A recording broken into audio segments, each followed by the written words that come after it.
বন্ধুরা, সৎসঙ্গকথন চ্যানেলটিতে আপনাদেরকে স্বাগতম। আজকে আপনাদের জন্য আরেকটি নতুন ভিডিও নিয়ে আসলাম।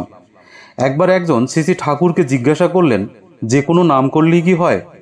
শ্রী ঠাকুর বললেন, নাম তিন প্রকার, ধূনাত্মক, ধন্যাত্মক এবং ভাবাত্মক। এবার প্রশ্নটা আবার ঠাকুরকে জিজ্ঞাসা করলেন, এর মধ্যে কোন নাম করতে হবে এবং নাম করলে কি হয়? শ্রী ঠাকুর বললেন, ধূনাত্মক নামে স্পন্দন প্রধান, যেখানে ধ্বনি শোনা যায় না সেখানেও ধুন টের পাওয়া যায়। ধুন আরও স্থূল হয় যেখানে, সেখানে ধ্বনি বা নাদ শোনা যায়, সেটা হলো ধন্যাত্মক। আর ভাবাত্মক যেমন কালী, শিব, দুর্গা। স্পন্দনাত্মক নাম নামিতে অনুরাগ নিয়ে করলে ভালো হয়। নামে আমাদের প্রত্যেকটা কোষের মধ্যে স্পন্দন সৃষ্টি হয়। নাম আনুপাতিক কৌশিক সংহতি এবং সারা প্রবণতাও তেমন হয়। বোধি বেড়ে যায়, ব্যক্তিত্ব বেড়ে যায়। তবে সদ্গুরুর প্রতি টান নিয়ে সুকেন্দ্রিক হয়ে নাম না করলে অসংহত হয়ে যেতে পারে। সুকেন্দ্রিক হব করলে হয় না। ভালোবাসা থেকে মানুষ সহজেই সুকেন্দ্রিক হয়।